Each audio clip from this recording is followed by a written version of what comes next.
If America is so racist, how do you explain these numbers from the Census Bureau?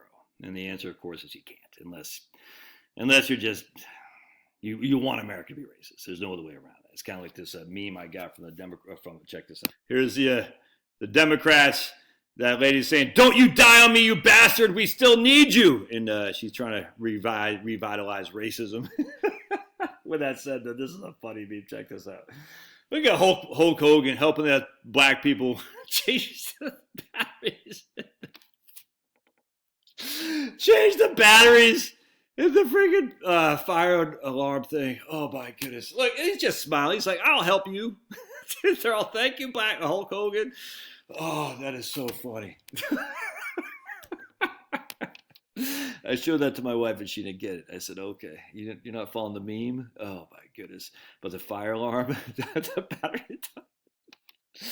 Anyway, look, racial jokes are great. I think they're funny as hell. I think people should make them all the time. I don't care what words you use. It must be white. I don't care. It's funny. You should not use the color of your skin as your uniform. The only uniform you should have is the love of the good Lord above and his son, Jesus Christ. That's the uniform you should have. All right, that's all there is to it. Your uniform, your tribe, your group should be all Christians. I will take a black Nigerian Christian any day of the week, a dark-skinned black Nigerian Christian, any day of the week over freaking some clown white, freaking alphabet mafia in San Francisco. You see what I'm saying? Any day of the week. Skin color is not the uniform. It is love of God, because God sent his son to die for you. And by the way, Jesus certainly wasn't white like me. It turns out I'm more Teutonic than I am Irish. So interesting, is it not? I thought it was mostly Irish. It's not. I'm more Teutonic. So I gotta get back my Teutonic heritage, Teutonic pride, baby. So anyway, just people can't laugh. So anyway, we're gonna look at this from the Census Bureau. Oh, dude, laughing. If you can't laugh, what the hell? What's wrong with you? I'm so offended. Why are you so offended? Not you. My audience isn't offended. My audience is legendary. And we just crush because we can laugh and we can chill. And we have dogs. We're not cat people on this video. If you're a cat person, give me a thumbs down. Thumbs down if you're a cat person. Because even, believe it or not, thumbs down do help the algo.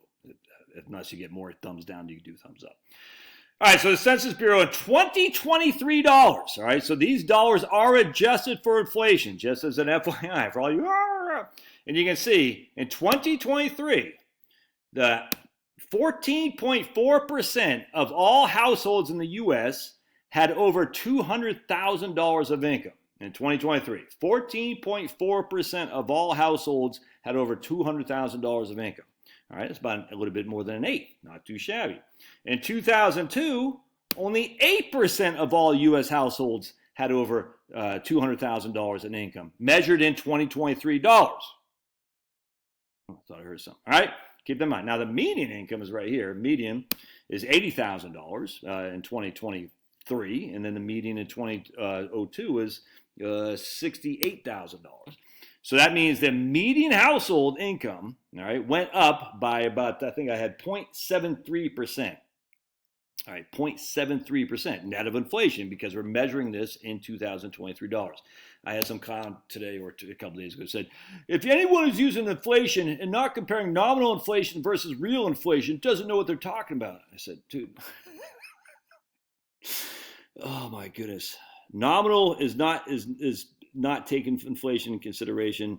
Real is using inflation, reducing it by inflation is what it is. So nominal increases it with inflation. Real is reducing it with inflation, taking inflation out of the context. Oh my goodness. So again, these are in real numbers, real, i.e. adjusted for inflation. Nominal is when it's not adjusted for inflation. I was sitting there. Some people think they're so smart, and I'm just like, sometimes it better just be quiet and not show people how dumb you are. All right, so anyway, let's go here. So we got 8.1 to 14.4, all right?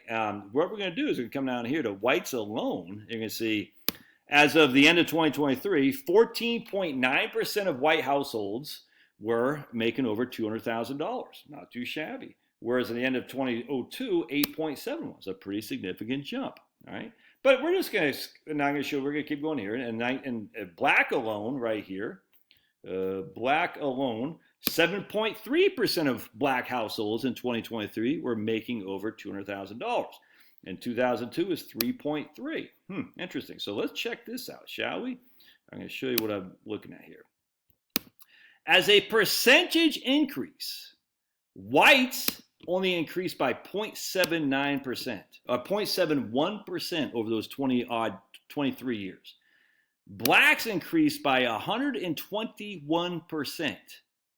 Blacks increased from more, the amount of blacks making over $200,000 grew by 0.5 divided by 0.7 by 71% larger than the amount of whites did. That's just a fact. And a million reasons to say that and to say what caused that, all that stuff. But if blacks are being held out by whiteys, then why are blacks growing at a 71% clip higher rate to the $200,000 threshold than whites? Whites inherently aren't holding back blacks. They're just not. If they did, then whites would be growing more to the $200,000 threshold than blacks. And the fact is the exact opposite. Almost double. Blacks are almost doubling the rate of growth of whites. Now again, there's a million reasons for that. Blacks start at a lower number. Blacks still have a lower number. The growth rate on blacks, though, is significantly higher than the growth rate on whites. Thus, inherently proves that there's no racism. Asians grew at 102%. Asians doubled. The growth rate on Asians doubled. Again, the growth rate on whites is only 71%. The growth rate on Asians was 102%.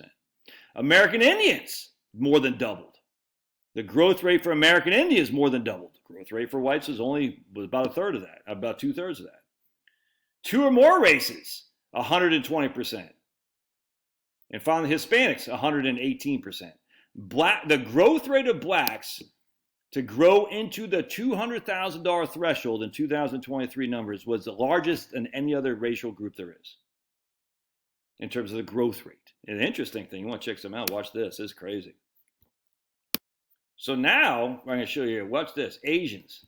26% of Asian households in the United States make over $200,000 bucks. 26%, more than 1 in 4. But it's racism. Asians include a lot of different groups of people, a lot of different skin colors in there for sure. But they're certainly not whiteys, like us Teutonics, you know what I'm saying? Watch this. That's crazy. Look at that. Asians are crushing. Asian and Pacific Islanders, 14%. What Pacific Islanders?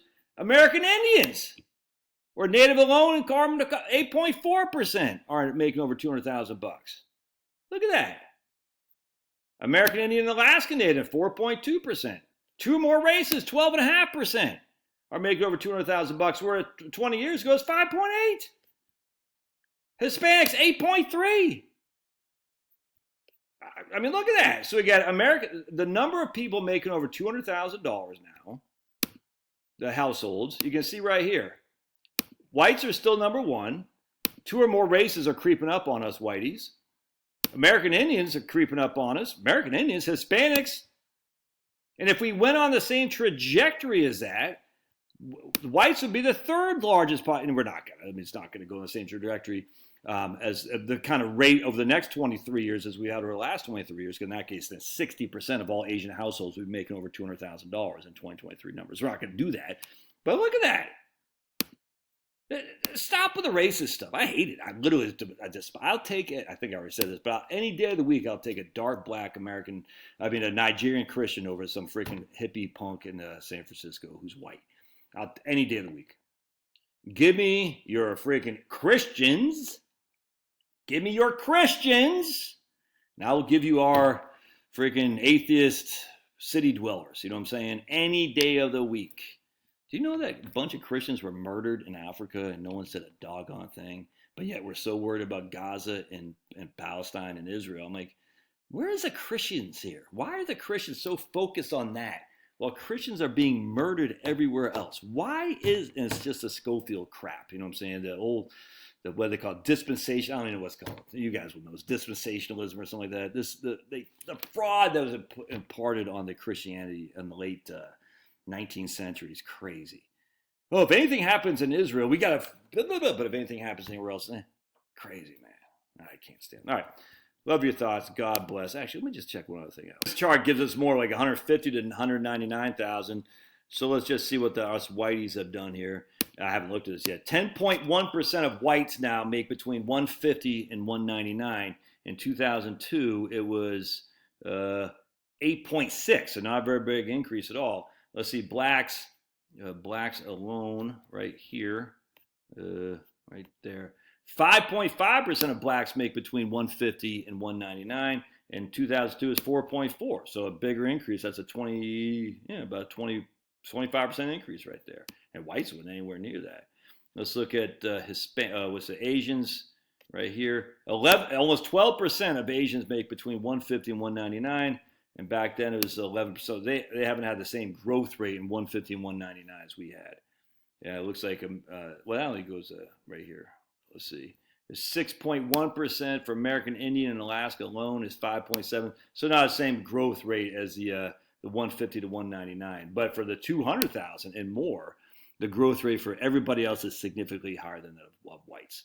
Thus, end racism now. Let's put that in the end zone. Well, I know in the NFL end zone, with their freaking their, let's say, fruity cheerleaders introducing to the world, which is just freaking stupid. But we're going to put, instead of saying end racism now, we'll say racism has ended. That's what they should put. All right, God bless. Smash that like button. We'll see you.